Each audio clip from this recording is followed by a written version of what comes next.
Welcome to the Mind Out Podcast. This is Andy Ebert. Okay, so today we have a special guest. Her name is Molly Eames. She's a professional sexuality educator who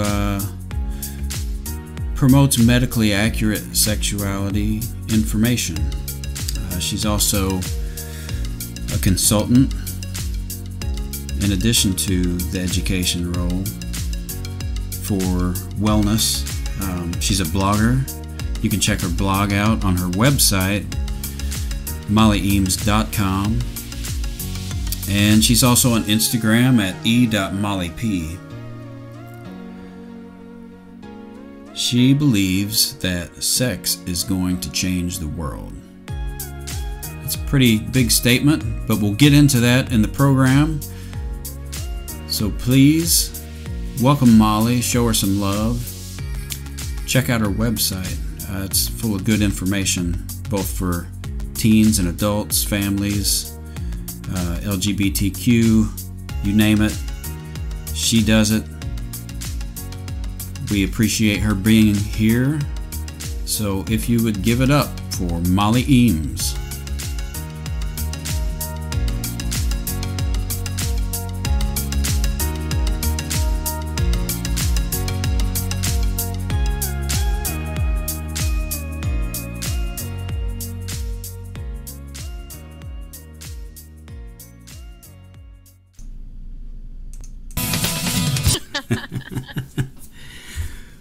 Well, it's good to finally get with you. I did catch your podcast episode with the lady here a couple weeks ago.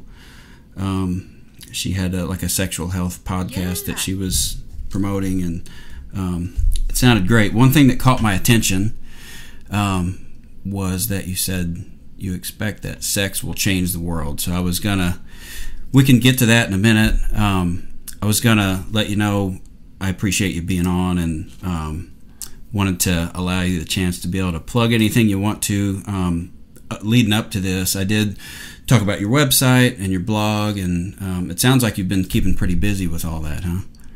Oh, thank you. I've been trying to. As we all know in this business, it kind of ebbs and flows. But yes, I've been working really hard on trying to get the message of sex out there into the world.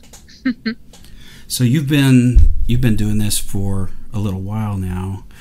One thing that I was thinking about, because I had ran sex addiction groups for about 4 years, and I always got funny looks whenever people asked me what I did for a living. I was curious how much of that you've run into, especially like at family reunions and things like that. Oh my goodness. All the time. So many great stories. It's always like, well, let me put this the right way. Exactly. And trying to understand that audience of, do I just go with educator and therapist, or right. Do I just lay it all out in line? What have I gotten myself into?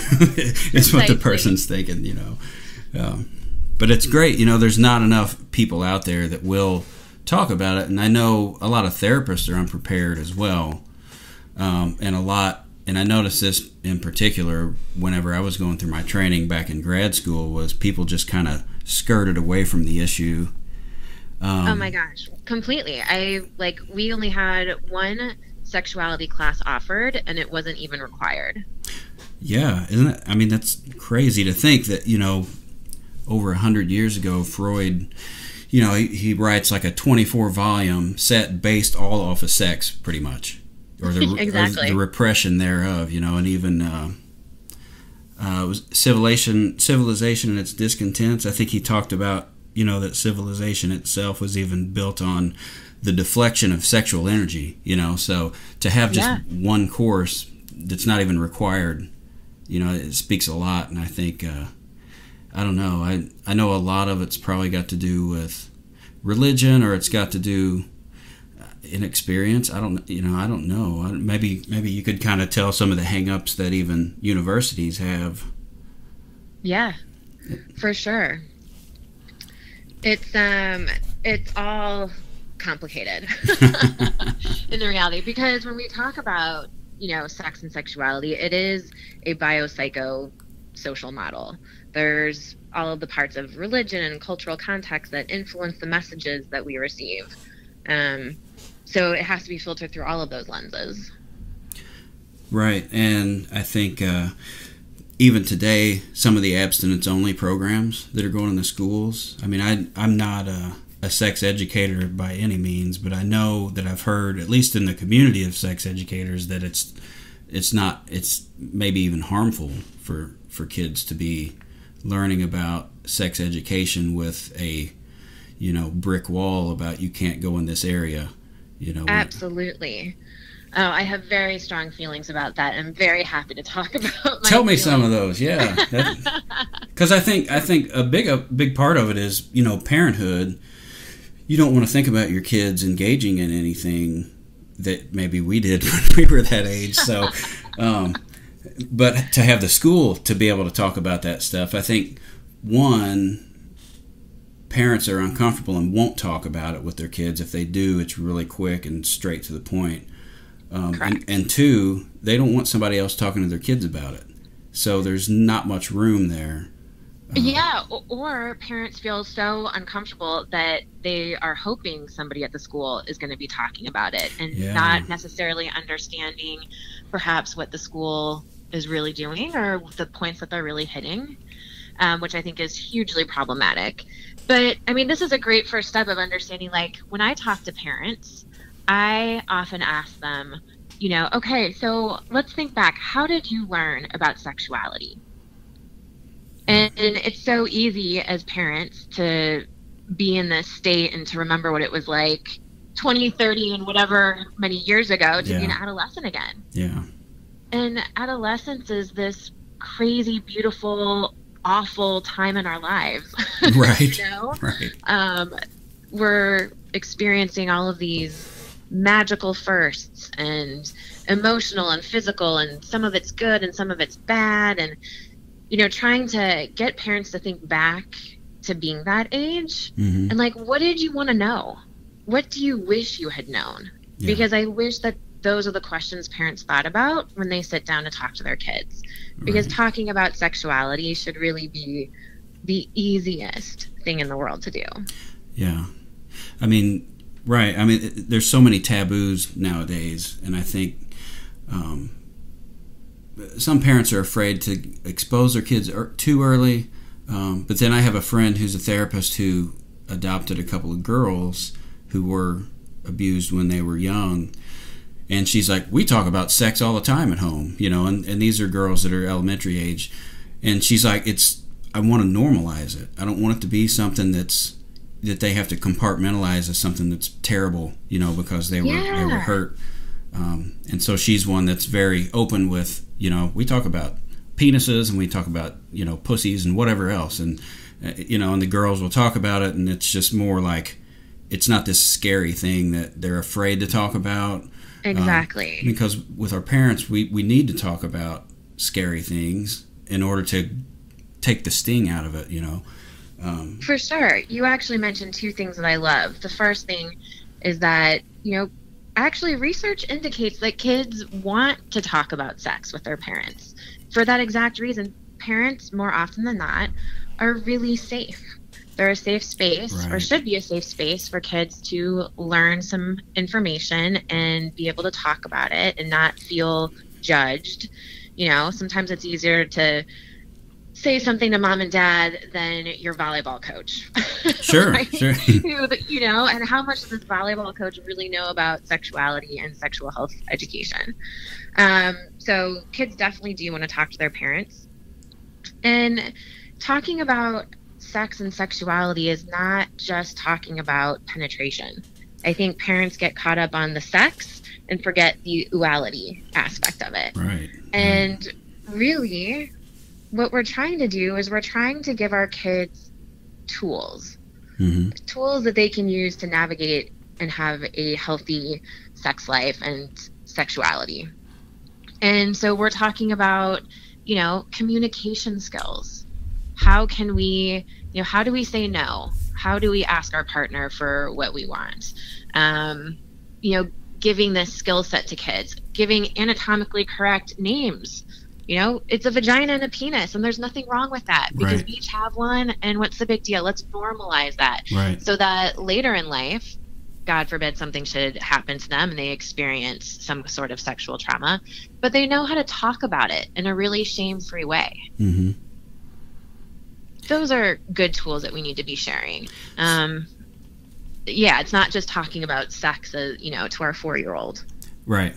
Yeah, and I've heard, I don't know how many times, from people that just, they don't understand Freud, when he talked about psychosexual development and even masturbation in young children, that it's not the same thing as reaching orgasm for a kid, and it's not, he says up to the year 5, you've already developed your sexuality and your personality, and it's just going to continue. It goes outside the family at that point when you get older, when you hit puberty or whatever. Right, but sexual exploration is so normal. Mm-hmm. We've all done it, and it's just like looking at, I know, not everyone wants to say that out loud. Yeah. We've all been there. It's, how many times have you seen your toddler perhaps rubbing up against something? Mm-hmm. Or, holding, whether it be the pillow or a favorite stuffed animal and rubbing it across their genitals. It just feels good. Right. They don't know that it's bad or wrong. Right. They're just like, hey, wow, this sensation feels kind of cool. And as a parent, we could see that, and we could be really sex positive and be like, oh my gosh, babe, you know what? That's totally fine that you're doing that, but that's something we typically do in our bedrooms alone, by ourselves. Right. Yeah, and it's come such a long way. I was doing a little research into like the medical side of things, and it wasn't until 1972 before the Medical Association deemed masturbation as normal. So, I mean, that's not even 50 years, ago. And well, I mean, gosh, with masturbation, pleasure is not normative. And I think that is also a huge problem. Mm-hmm. And one more reason why we need to talk about sex, and we need to normalize sex and sexuality, because pleasure is incredible, and it is, a basic human right to be able to experience pleasure. And masturbation is one of the first ways that we recognize what that is and how to handle it.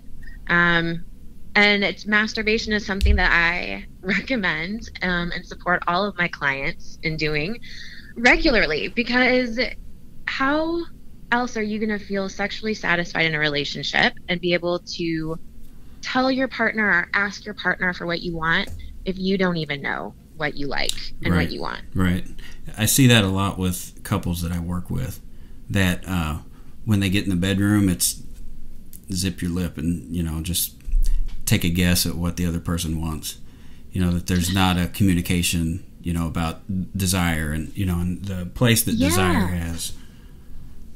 It's really funny. I often get couples who come in and are like, yeah, we just want to have this crazy sexual experience. And I'm asking the questions like, okay, crazy sexual experience. What does that even look like? Tell me about this. Is that normal? Does that sound right? And often they're like, well, I just don't know ultimately what to do in the bedroom. I mean, is it, we've been doing a lot of missionary. Is that normal? Well, gosh, everything exists on a continuum, and who am I to say whether what you do is wrong or correct? I mean, you have everything from vanilla and chocolate and, chocolate mint, like whatever. But what I can do is give you the skills to talk about it so that you can get to this crazy sex space, if that's what you want to get to. Yeah. And how as you crazy do that as you is want. Exactly. It's by talking and knowing what turns you on and what doesn't turn you on, and being able to have the language to express that to your partner, and come up with your own ways of exploring that. And mindfulness is a huge, just an incredible part of this work. And I think of really understanding our sexuality. Can you unpack that a little bit, maybe? Yeah, for sure. Well, mindfulness is just the act of being aware in the moment, non-judgmentally, with an open and curious mind.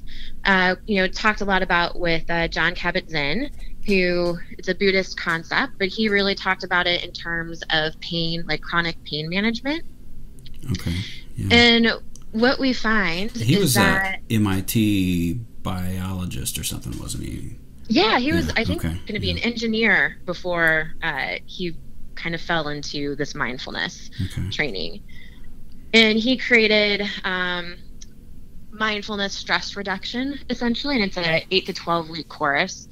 And what we find with mindfulness is that it does rewire our brain, and it really helps people become calmer and more aware. It helps people become really compassionate towards themselves and understanding how to forgive.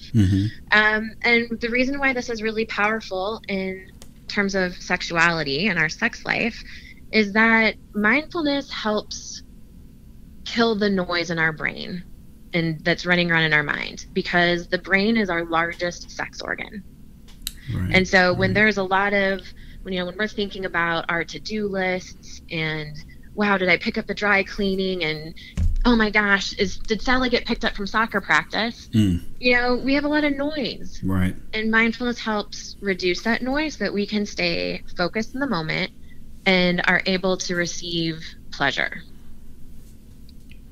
Yeah, I think that's a big part of today's society anyway, is everybody's so busy and we do have so many irons in the fire, and when it is time to slow things down, we can think of 10 things that we should be doing, or that we're behind on, that taking the time for pleasure, like you mentioned before, and how important it is, that it's almost kind of selfish or something, that people feel like, I need to hurry up and get this over with so I can get back to, doing what I'm Absolutely. And not only that, but pleasure for many of us is kind of shame-filled. I mean, particularly as a woman, I was never taught that I deserved pleasure, or that pleasure was normative for me, or something I should even be asking for in my relationships. I think there's definitely a double standard when we talk about pleasure. And oftentimes in, working with women and couples, we have to spend a lot of time discussing, okay, what were the messages you received around sex and masturbation and sexuality and pleasure and your gender roles and your relationship, and what kind of sexual person can you be, or are you allowed to be? And that really stunts us. Are there any common themes with people that you notice, that you work with, that are around that? One, I think going to that double standard surrounding pleasure, like I often hear, so one thing that I always tell clients is that, you are responsible for your own orgasm and pleasure. That's really a surprise to many people. And again, we're not taught that we should be, experiencing pleasure, particularly with intercourse. I think many people have that impression that, we have sex and penetrative sex to have kids. And it's really about pleasing my man, pleasing my partner. Right. So when women hear, actually, you deserve this too, the reality is that I think less than 30% of women actually achieve orgasm through penetration alone. Right. That's a staggering number if you really think about it. Right? So, oftentimes women will say, okay, well, that sounds great, but aren't I like demasculating my partner if I achieve orgasm like without his help, or if he doesn't do it, alone? So like with the use of a vibrator or any other kind of toys. Exactly. And their partner 9 out of 10 times chuckles and he's like, are you kidding me? That would be hot as hell if you just wanted to introduce something or start rubbing yourself. Like, that would be super hot. Right. And they are blown away, just completely blown away that would even be an acceptable thing. And then we have to work on the courage of, well, gosh, I've never done that before. I don't even masturbate. I don't even know how I would want to rub myself. Mm-hmm. And then, that brings us down a whole other conversation and, different tools to learn. Yeah, part of me, whenever I see couples, would like to be a fly on the wall on their drive home or whatever, whenever they have kind of an epiphany like that. Like, I had no idea, hon, that you were into this or whatever, and just how much that opens things up for people. It reduces that anxiety. I think for men, I think it's pretty common misconception that men can just, at the drop of a hat, just perform. Right. And I think with a lot of people, it's, well, we're all different, and people don't warm up the same, and people don't, just, especially when you're not young anymore, like if you're not 18 anymore, right? That there's this. It takes some time. Yeah, and so allowing people to open up to each other like that really, I think, influences the way that they communicate, both physically and emotionally even, but definitely verbally. Yeah. Well, I always like to ask my clients and to kind of challenge them on, how do you define sex? And typically kind of get blank stares and vagina, penis, insert, sex, right? And I'm like, okay, well, I define sex really differently. I think that, I define sex as, a shared experience. It's the journey. Sex is not goal-driven. Sex does not equal orgasm. It's about, the journey to get there. Right. That is sex, that's sex and intimacy. So sometimes when we're able to change the definition of sex, people are able to have an easier time to connect. Mm-hmm. It seems a little less scary, a little less daunting, and for a lot of couples, we have to slow down and reintroduce to ourselves that pleasure feels good. And just because you're experiencing pleasure doesn't mean that there should be an expectation of sex. Right. Yeah, I think that sometimes there's a difference in the way that men and women interpret that too. Mm-hmm. Like sex equals we're both going to get off or whatever. And I think for a man, especially, I don't know, I think things are changing now, but before it was more like this is the man's show pretty much, and yeah. and that's not, as far as I understand, at least whenever I was younger, wasn't taught in schools like that. It's for both people, and it's, it's about pleasure, and it's about connection, and it's about, a shared mutual experience. Right, like nobody gets off first. It's like, it's just kind of the thing that you both do, and you do it together, but kind of independently too, because like you said, you're still responsible for your own orgasm. That's putting a lot on the other person. If the expectation is like, you're to meet all of my needs, even though I can't tell you what they are, Yeah, and how horrifying. I mean, I feel stressed just thinking about that situation. Right. Right? Mm-hmm. And then the fact that I'm feeling that stress means I've already killed my libido, and I'm going to have a horrible time during this, because it's going to be really hard to get back. Right. Which brings me back to mindfulness. When you have those moments when you're having a hard time connecting and having a hard time letting your body accept those sexual cues that you could start feeling the arousal and the desire, mindfulness helps with that. Helps bring you into the moment, so you're not thinking about the to-do list. You're thinking, wow, I have this moment, and my partner just started tickling my arm, and I think I kind of like that. Right. Maybe I kind of want to know more. Right. I guess to shift gears a little bit, what do you think about the advent of, like, when Viagra was invented? So, like, it was like late 90s. Like, how much do you think that changed things? Okay, so now I don't have to worry about the mechanics of things. And before, it was like, if I wasn't into it, then the mechanics weren't really there. But now they've seemed to be, usurped, and people have been able to remove part of themselves that was, I totally hear you. And I can appreciate on one level the excitement of Viagra and why for some people it is a really wonderful drug. Mm-hmm. I think one of the difficulties in that situation is really, I mean, I feel really bad for a lot of women when Viagra comes out, and here's ultimately why. You know, our sexuality changes across our lifespan. Right. That's just normal, right? That's just normal parts of life. Couples who are intimate in their 40s, 50s, 60s, and above, their intimacy and sex does not look like what it did when they were teenagers and 20 and 30. Mm-hmm. For many reasons. For, you know, although I want to say before I go any further that couples and people who are like reflecting on their satisfaction in their sex life are so much happier later in life than they ever were in their younger years, right. which I think is important to talk about. Right. But we naturally change. And so for women who were in our 40s and 50s, perhaps having a harder time lubricating, having some other challenges, now all of a sudden their partner can just take this pill and be roaring ready to go in 20 minutes. Yeah. And it's going to take her a lot longer to get there. Yeah.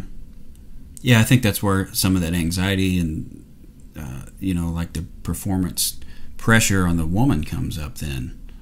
You know, and that can be really difficult. Or it can be really difficult where they have this incredible intimate moment, but then he's ready to go again. And she just, by the very nature of her age and where she is in life, can't get there as soon. Mm-hmm. And sometimes that causes problems, mm-hmm. Which is why it's really important to teach people communication skills.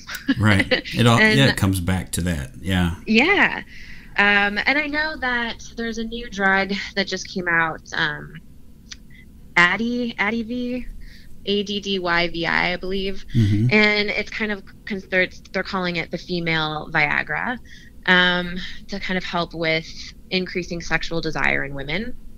Okay. And it's fairly new. There's some research out that supports it and says, yes, 4 out of 7 women say that they're having sex more frequently. But just because you're having sex more frequently, does that have anything to do with whether it's enjoyable right. or whether it was emotionally important to you? When you're quantifying sex, something's probably not right anyway. Right? Yeah, that's totally how I feel. You've totally missed out on one of the largest connectors, and that's emotional. Right. And you're taking that part out, and particularly for women is really important for us to have in terms of having arousal and desire. That emotional connection is very important to us. Yeah, I think a lot of people, and I know like Viagra and drugs like what you had mentioned are great for people who have had accidents or injuries or yes, things like that. And so that's not at all what I'm like. That's not my gripe. It's more like people being able to want a magic pill for things.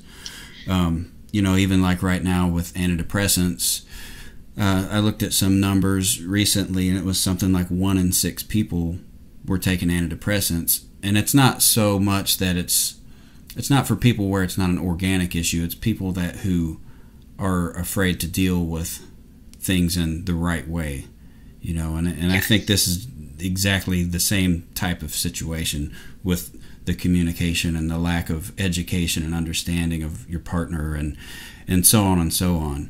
That it's just like, if I take this pill, I don't have to worry about any of that shit. It's I can just do this and then I can not think about it. And so I think that's a big drawback, just like it is with the anti-anxiety meds or the depression mm-hmm. meds for, it's just people not wanting to deal with reality. Andy, I couldn't possibly agree with you more on that statement. And, one of the things you would ask, some of the things I say to my clients, and that is another one that I say, there is no magic pill for the work that you want to do. Right. You say you want to be more self-actualized or have a better connection with your sexual self, have greater intimacy with your partner. There's not a pill. And even that little blue pill won't solve any of these things. Yeah. Yeah, that's the part of you that doesn't have to think. That and that's why I think it's a drawback, you know, for a lot of people. It's just a replacement that really is a means to an end, because, okay, in the beginning, if you did take something like that, it'd be great because it would be kind of new, you know, but once it started wearing off, here I am to the same old problems again. I can function, but I'm still like in this, you know, kind of disconnection and unhappiness about where I'm at sexually with my partner. Yeah. And so I think it's a tough thing. And that's why I encourage people to, you know, listen to people like yourself to help break out of that. Because really, when you get down to it, it's not that bad, you know. I mean, okay, it might be a little uncomfortable, but where does that uncomfort come from? You know, and why is it there, and what function does it serve you, you know? Well, and you bring up a good point as well. When I work with couples and women, we spend a lot of time doing basic sexual health education and a lot of reflection on the messages that we received about ourselves and sexuality. Mm-hmm. And it takes sometimes a really long time to process all of that, because when we talk about sexual health education, I mean, I literally tell my clients, you need to forget everything you ever learned about sex. Because what I'm going to tell you is going to be really different than what you heard in school. And it's probably going to be really different than, you know, what you talked about with your girlfriends, because there is so much inaccuracy out there. Yeah. Are you usually pretty surprised by the reactions you get? I think at one point I was surprised, but now I just smile. I'm like, yep, I know you're surprised, because I was too. And we're going to do this together, and it's going to be really great. And exploring and learning more about your sexuality is incredibly vulnerable, but the rewards are so positive and so completely worth it. Right. You know, to have an increased sense of self-love and compassion, to feel closer to your partner, and just to the various things that you do in your life. I think sexuality is such an important part of who we are. You have to check in and make sure that that part of your life is healthy, and that, you know, you're feeling fulfilled. Yeah. I think if people could hear that, you would probably, you know, a large amount of people anyway, you'd probably have a line 10 miles long outside your door and a waiting list till who knows when. You know what I mean? Because when you know, you talking about it that way, it really kind of uncovers the mystery and the, oh my God, what am I getting into, you know, feelings that people would naturally get, I guess, if they were really struggling in that area. Absolutely. You know, and I draw a lot on my own experience. I grew up in a very religious household. We did not talk about sex. Mm-hmm. It really influenced, you know, certainly me. And when I kind of came out of my shell, if you will, and really started exploring it more, it was hard, and you felt shameful. And is this really something that I can be doing and talk about? But that's the reason why we need to talk about it. It's the reason why we need to talk about sex, and why talking about sex is going to change the world, because we're going to normalize things, and we're going to empower, you know, future leaders and generations to be better people because they are in charge of themselves. And I think that is just really cool and cannot wait to see. I think if it was destigmatized, it would be a lot tougher to control people. You know, you've governments and religious organizations and everybody else, at least from what Freud was saying, is if everybody was getting as laid as much as they wanted, nobody would really be doing anything. So, you know, if people were more comfortable with it, then there wouldn't be this taboo, you know, this hidden kind of like, you know, like, because you always see it in TV and the advertisements and wherever you look, you know, sex selling anything from cars to, I don't know, new shirts. And how much people's unconscious mind is kind of like almost, you know, like hacked, you know, in order to get somebody to do something. Just how and just how easy that is, because a lot of, you know, the repression and even the unconscious urges that we have that maybe we're not even aware of. Well, then there's that stigma that by giving kids sexual health information, it means that we're telling them to have sex. Mm-hmm. And that's one of the biggest fears with parents with sex ed in schools is, oh my gosh, if we start talking to our fifth grader about it, they're going to be engaging in risky sexual behavior. Right. And that actually is not the case. I want to talk about, or just highlight, and if you get geeky about this the way I do, I highly suggest you look this up. But there's a NATSAL survey, which is the National Survey of Sexual Attitudes and Lifestyles. Mm-hmm. It's a British survey. It's considered the largest and most detailed scientific study of sexual behaviors in the entire world. Mm-hmm. Pretty cool. They've had 3 waves of their study. The first one occurring in 1990, and it occurs about every 10 years. They interview about 10,000 participants, male and female, each year, talking just, about their attitudes and beliefs surrounding sex. The latest edition came out with their findings in 2013.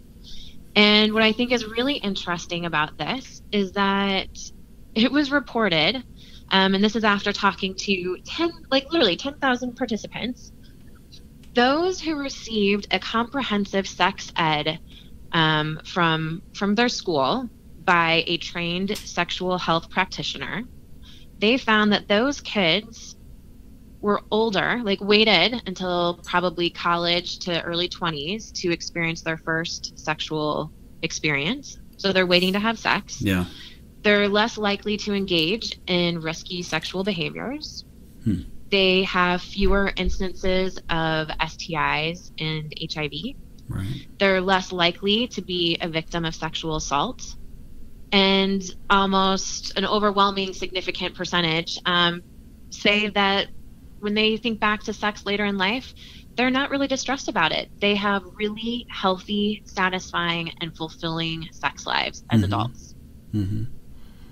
Yeah, and how incredible is that? Any one of those things, I would think it would be worth the whole, the training, and particularly the sexual assaults. That happens so frequently, and people are so afraid.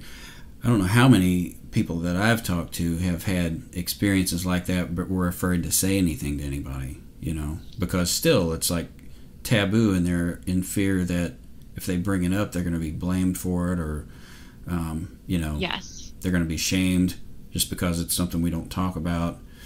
And again, we do so many of our kids such a disservice by not providing them the language and the conversation skills to talk about it, which then makes it, when you are a victim of abuse and sexual assault, all the more difficult. How do I talk about this?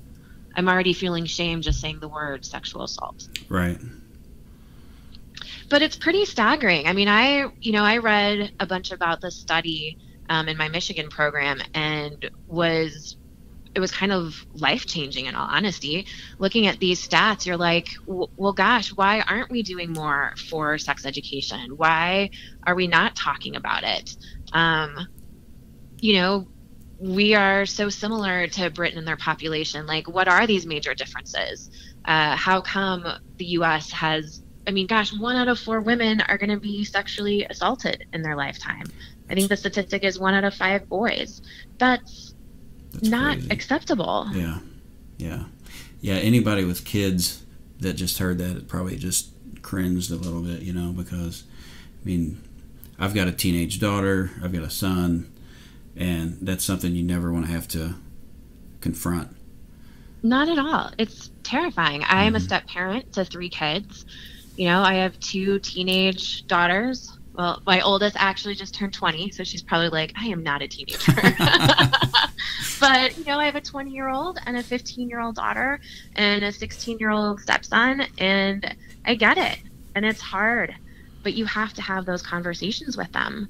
And if this is a new statistic to you as a listener, I would urge you to let your child know that you are a safe person, that you're not going to have all the answers, that you might blush and feel kind of embarrassed if they ask you a sexual question, but to know that you want to be there, that this is not something that was modeled to you. So you guys are just going to learn together on how to do this, but that it's okay. And often by just making that connection with them, and even though they're going to roll their eyes and be like, oh my gosh, no way, it makes me feel so uncomfortable, you might really be surprised when they come to you. Yeah. Because I guarantee you they will. Yeah. Yeah, there's a part that I think is important, especially for dads, is that at some point, and when your daughter becomes a little woman, she's got her period and now she's in her early teens or wherever it is, that a lot of times dads are afraid to show physical affection toward their daughters.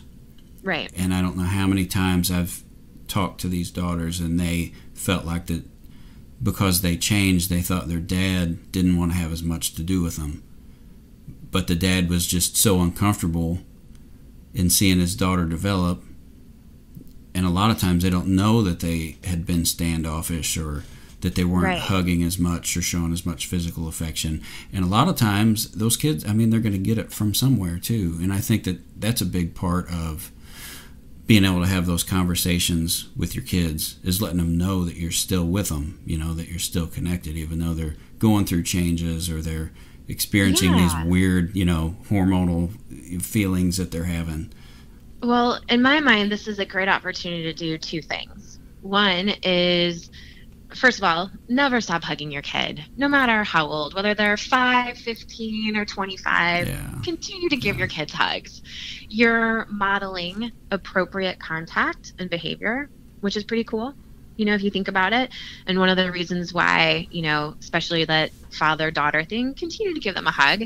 But maybe, and this is the second point, it's a really cool opportunity to talk about consent. And I think that consent is really easily modeled, particularly in family units, where, okay, you've recognized that your daughter has changed and there are some things going on for her. How about just checking in and modeling like, hey, can I give you a hug? I really just want to give you a big hug and connect with you right now. Yeah. That's really powerful, and let them be able to say, yeah, Dad, that would be awesome. Or, not right now, but I'll give you a little high five. Yeah, anything. That's right? totally fine, right? Just make that connection, make that emotional bond, and give them the choice and model that conversation of consent of, hey, is it okay if I XYZ? I'm really wanting, this moment with you. Is that okay?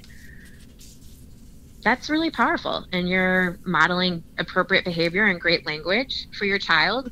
And it's it's just a win-win. For sure. You mentioned that survey was in Great Britain. Whenever you had your training, did they talk about any other cultures? Or, because I know of other, like Papua New Guinea is one that I found particularly interesting. That, and whoever the first person was that started this had kind of a thing going, but anyway, there's a tribe called the Atoro tribe. Have you heard of them? So this is where the young men will ingest, they call the life force from the older men in the tribes, as kind of like a rite of passage. And I'm always like, that the guy that talked them into that, But and so there's different cultural aspects even, and I know that's pretty far from what in America we view as normal sexual behavior or whatever. But I was curious if in your training they covered anything. So say if you've got, somebody from Saudi Arabia or somebody from anywhere else that you could still be able to be on the same page with them if they came to you, if they were having issues. Of course. We've certainly talked about some cultural contexts, but one of the things that kind of maybe a more arching theme are ways of discussing those sexual rites of passage. Perhaps that's a great way of explaining that whole tribal encounter. And talking about how each culture, we do celebrate sexual rites of passages in very different ways. And it is something that we need to be aware of. And really, if you're ever stuck on anything in that therapeutic relationship, just remember to ask, particularly if it's cultural. The worst thing to do would be to blunder and say something and offend them. It's okay just to be very raw and honest and like, oh, I'm not overly familiar with perhaps this aspect. Could you help explain it to me a little bit more? And always, you know, Google can be your best friend in that, to Google some cultural context. But no, we really focused more on, I think, some of the questions to talk about and certain things to be aware of. I read a book. Have you ever heard of Chris Ryan? He's a psychologist based out of California. He did a TED Talk, but he's got a book called Sex at Dawn. And so he talks about, well, he talks about a lot of things, but one of the things in particular was the difference in relationships between, and he goes back like with anthropology, so with hunter-gatherers versus agricultural people, you know, and like how different the tribe was that raised the kid, that it was more like a community kind of deal than agricultural where it's one mom and one dad and, you know, a lot, you know, basically it's a monotheistic type of religion usually in agriculture, and so it appears much differently because in the hunter-gatherer, and this was, you know, years ago, but just how as a group that they helped raise the children. And there was even an instance in there where it talked about the mother, you know, having sex with several of the tribe members as kind of like an evolutionary, like how to keep the kids safe, because you don't have one person that's in conflict with everybody, you know, that it's the group that matters, you know, when you're bringing these kids up. But it's a really good book. I highly recommend that. Cool. I'm going to have to add that to my list. He talks a lot about like open relationships and things like that. And that's something I think that for me has come up with my clients more so in the last couple of years. I just feel like it's gaining a little momentum. Maybe it's the area that I'm living in. Right. That can be kind of a boundary for some people, because I've had clients where, you know, they're married and one of them's thinking more about it and the other one's not really on the same page. And it causes problems. Now, I have had couples where they're both fine with it and it works for both of them. And who am I to judge? You know, I'm just here to try to help you, you know, in your journey. But do you run into that much? For sure. Yeah. A really fantastic resource is the book, The Ethical Slut. Okay. And I'm going to have to Google the author. It's totally drawing a blank on me right now. But that is a fantastic book in terms of understanding polyamory and open relationships, and kind of like a how-to guide, really, of what are some of the questions that you really need to be asking yourself in order to understand, am I okay with this? You know, is an open relationship something that I can do? How do we talk about this with my partner? And yeah, there are some times when one part of the partnership is very into it and the other one's not. Totally normal. Right. It's really then just about talking about it and understanding where the desire is and why one party wants to be open and the other one doesn't. And I've seen couples who are in consensually non-monogamous relationships. And just because you are into that does not necessarily mean that you're the one who has all the relationships. Right. You might just be into it and are totally okay with being a primary partner. There's so many different areas within that.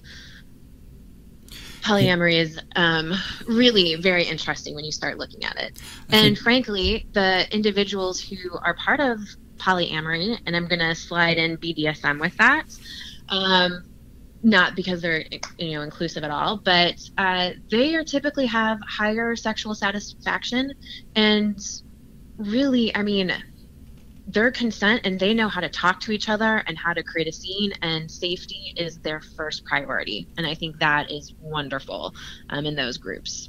Yeah, I think that's a misnomer too. You know, from the outside, a lot of people that aren't keen on what BDSM really is about, that it's not just about whipping people into submission. It's about like you said, like consent and what am I okay with, and what are my boundaries. Yes.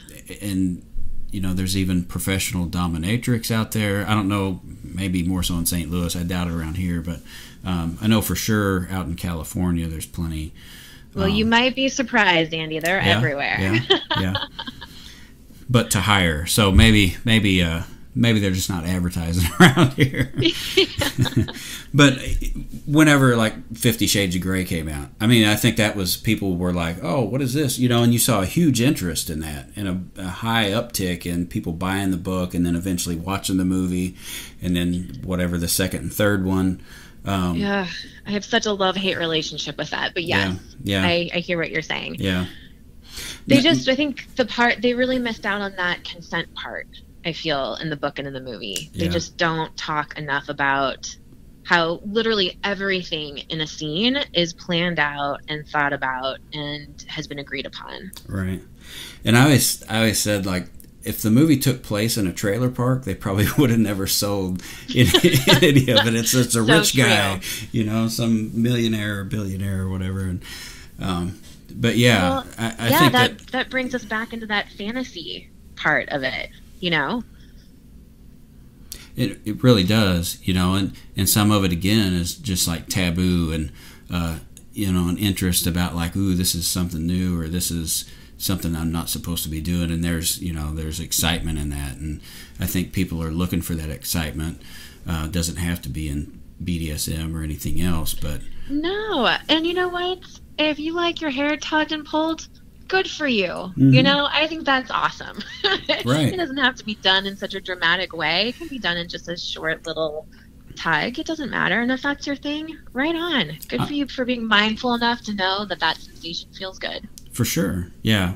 I'm starting to lose mine, so I'm not into that at all. I don't want to risk it, but no, but you're right. I mean, it's I think some people feel like that's well, just sex in general from a Puritan standpoint, from God, hundreds of years ago, that people are still hung up on what sex is supposed to be. And there's even some religions still that have sex through a hole in a sheet, or whatever, that they're right. So scared of it, or they're afraid that, who knows? Probably most of them don't even know what they're afraid of, that's just what they've been trained to do, and the denial of pleasure as something to be sought after it's destructive, No, and Andy, I just really argue that pleasure is a basic human right. For sure. It is. For sure. Yeah. And, shame on us for not normalizing that and for not really teaching it more. Do you have many couples with conflict with porn or porn addiction? Like one will watch it and the other one despises the fact that they know that the other one watches it. Yeah, and often our conversation surrounding that is really trying to understand, what is it about your partner watching porn that gives you fear, right? Because a lot of those concerns are often fear-based. Right. And they're, those thoughts of, well, he must not find me attractive if he's looking at this porn. Mm-hmm. Or, so really having that conversation that can sometimes be difficult, but what is it that scares you about your partner doing this? Right. And as the partner who's actively engaging in pornography, what are you getting out of it? What are the things that you like? What are you trying to seek? Because often when we can understand what you're looking for and what you're trying to play out, we're able to then turn the conversation to, okay, so how can you guys experience that together and do it in a really, really safe space and in a safe way? Yeah. I've had, whenever I did the group work with sex addiction, it was, and I know some people don't believe that sex addiction is real, that it's not something you can be addicted to. Right. But the behavior can be destructive, and I think that's what some people miss. I had a guy arguing on Twitter with me about it I don't even know how I got into it. I think he said something about that it was a fantasy or something, that porn or that sex addiction was, if there's no substance, he said, then there's no addiction. I'm like, well, it can still be destructive. I said, you don't usually have people meeting on Craigslist to go buy a box of Twinkies or something. I can't remember exactly what it Right. was. But anyway, I think that a big part of it is like the isolation with addiction. I mean, and shame plays right into it. And I know Brene Brown has it's called Connection curriculum, where she talks a lot about how shame ties in with our isolation and the things that we do because we're afraid if anybody knew about it, like what would they think? And Yeah. I love Brene Brown. She's amazing. Yeah, she's great. I think she may even have a Netflix special, if I remember seeing an advertisement right. Yeah, I've heard it's incredible, but I haven't seen it yet. I'll have to check that out. But yeah, so I don't know what your thoughts are on the addiction component. I think that people get lost in the details, but I would agree. Yeah, and I think that pornography can be incredibly helpful and a wonderful resource. Mm-hmm. It can also be highly debilitating and destructive. Right. And it's about how you're viewing it and what you're seeking from it, right? But the reality is that pornography is entertainment. It's not real life. Yeah. It is purely entertainment. And if we can look at pornography through that entertainment lens, it makes sense of its function and why people engage in it. It's when we lose sight of that it kind of becomes yucky and murky, right? Mm-hmm. So remembering that it's entertainment, I think it's a real problem when it's the only source for masturbation material, right? Because you are kind of like in some ways like desensitizing yourself to a lot of things by engaging in it. And I think that's where you can tell that there's an addictive component to it because you're numb. It's the same thing with alcoholism or gambling or anything. You're numbing yourself to whatever it is that you are fear to face. Right. Yeah. And and a lot of sexual dysfunction is emotional. It really is. Right. And so, I think that's the other piece, talking about that magic pill. A lot of people with sexual dysfunction are problems with intimacy. They think that, this is the medical model, just give me a pill and this will fix it. Well, no, actually it's not. Yeah. And we see a lot of young men who are between like 17 and 25 who have performance anxiety and have all kinds of issues being intimate. And some of them are because they're watching a lot of porn and they're like, my sex doesn't look like that sex. It just doesn't. My penis doesn't look like that. And oh my gosh, he shot it how far? I can't do that. Am I less of a man? Right. I mean, it really does things to our self-esteem and gives you a really dysfunctional space with reality. Like, not every woman is going to look like that. Not every penis looks like this. And that's harmful. Yeah, for sure. You got your training in Michigan, you said. Yes, at the University of Michigan through their sexual health certification program. See, that doesn't surprise me because in the wintertime, there's probably not much else to do up there. So, well, gosh, and isn't that like all the time? All the time is a good time for sex. So it doesn't matter if it's winter or not. What kind of got you interested in, I guess, getting into that field? I mean, I know you said you had some like personal stuff, and I don't want you to like divulge whatever, but just, was it that you noticed there was kind of a lack of it in your area or anything, or was it? Yeah, there were so many things that kind of came to fruition for me. The first one is a little bit about myself, at least, is I've been working in sexual health. I mean, if I was really being honest, my whole life, I was always the go-to friend asking about relationships and whatever. This is an old hat for you then. And I always had a curiosity about it. I remember I was a prolific reader growing up, and I don't know, being in like 5th grade, getting a hand on Anne Rice's, vampire novel, and just being like, oh my gosh, what? Like, what is this? This is incredible. Should I be reading this? I should not be reading this. And just devouring it. So definitely have always had an interest in people. I started off as a therapist working with our youth. I love working with adolescents. I just think that growing up in this day and age is really hard. Oh yeah. And, you know, in terms of my professional life, I've often have thought, you know, be the person that you needed when you were this age. Sure. So that drives a lot of what I do. Yeah. And so I was working with youth and was really overwhelmed by how many of them came from sexual trauma. Right. And it got to the point where almost all of my kiddos had experienced it in some way, and it was really being destructive. And once, you know, all of my 3-step kids turned into teenagers, I recognized that I needed to kind of expand my practice. Working with adolescents all day and all night wasn't really the easiest thing. Yeah, for sure. So, you know, started working more with couples and women. And again, I was just seeing that in my couples, they were just older adolescents. They had no concept about anything. They also came from trauma and just didn't know anything about their bodies or what to do or even how to talk about their trauma or even be able to understand how their trauma was affecting their sexuality. I see that a lot with, I work with chronically mentally ill individuals on the severe end, and you can look at them once you get to know them well enough and see what developmental phase they're stuck on.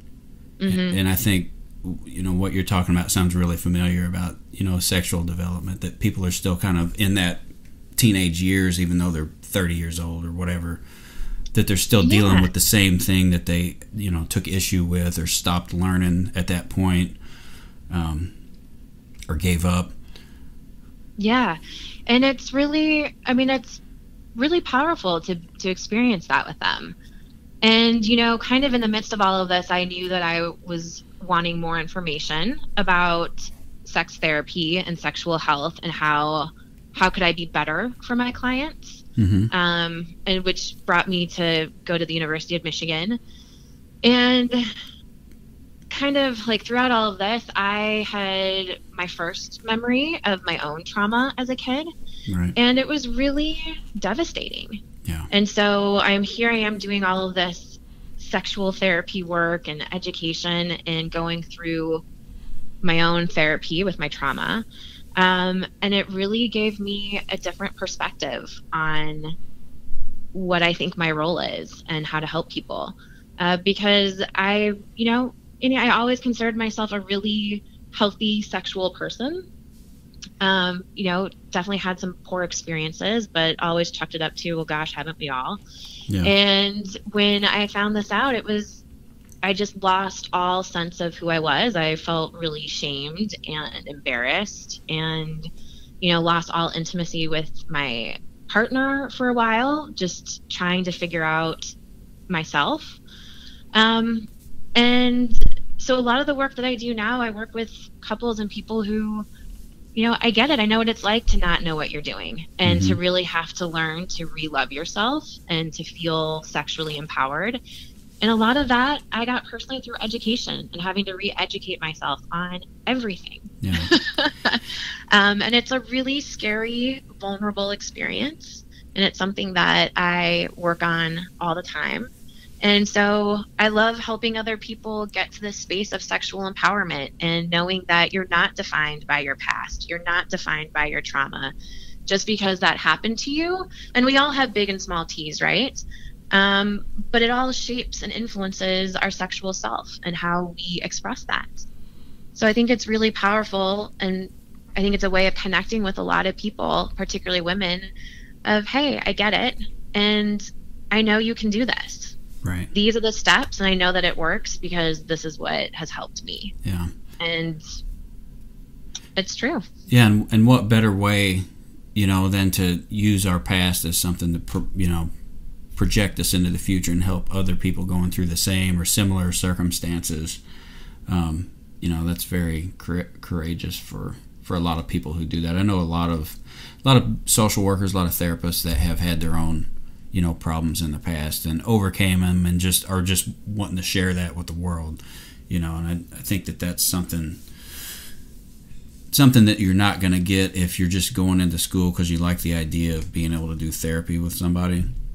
Yeah. It's going to be such a different outcome and really just a different energy in the room when you're working with somebody. Well, thank you. I think, I take great pride in the fact that I get to model vulnerability to my clients. That's something that's really hard. And it's really hard to help people get to that space.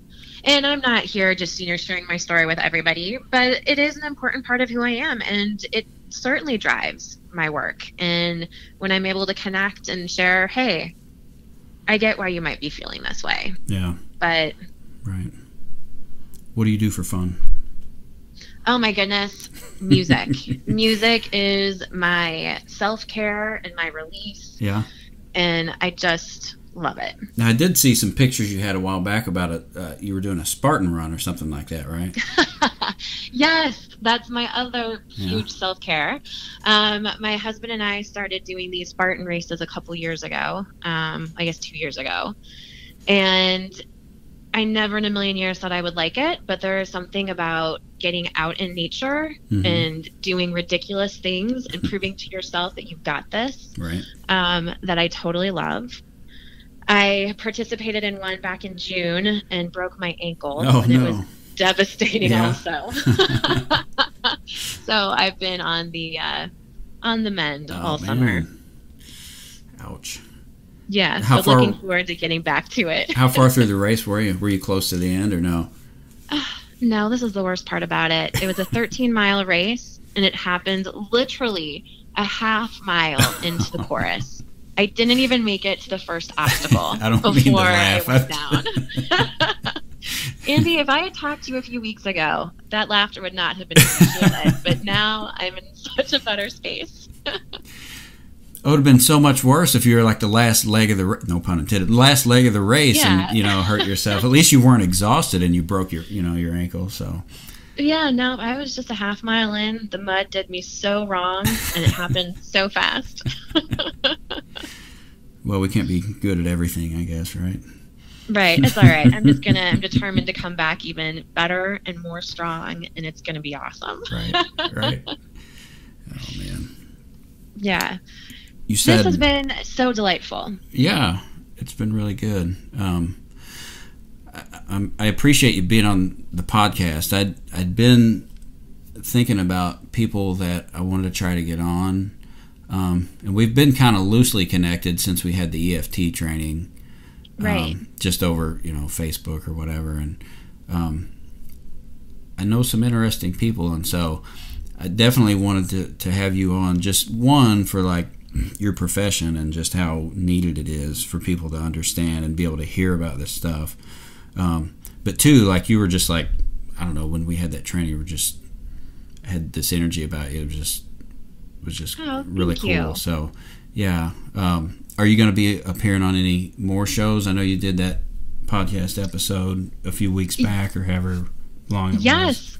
I am hoping to be on more podcasts, and this has really sparked an interest in kind of possibly doing this on my own as well. Nice. I love your thought of, just interviewing. We both know really cool people, and the world should hear about all the cool stuff that our cool friends are doing. Right. And I just think what an amazing opportunity to do that. And also just, I think social media sometimes can be really intimidating. And my goal is to be better about that and to just embrace it and just give little segments. So hopefully in the very near future, you'll be hearing more segments from me out there. Well, awesome. Yeah. Well, I'd really like to hear your progress, and whenever you finally get the show on the road or whatever you do with it, that'd be really neat. Thank you. And frankly, I'm looking forward to coming back here and chatting more. There's so much we can talk about in terms of sexual health. Yeah. Okay. Well, is there anything else you wanted to cover? So you're at mollyeames.com. Correct. You're based out of St. Louis. Yes. You're an active blogger. You're on Instagram. If people want to get a hold of you, are there any other avenues or... Yeah, definitely. You can shoot me an email at molly@mollyeames.com. And my business number is on there. Hit me up through Instagram. A lot of people reach out through social media, so Instagram or Facebook. But Instagram is probably the better resource to use. Okay. Very good. Well, hey, we appreciate it a lot. So this won't be the last time we get together. So.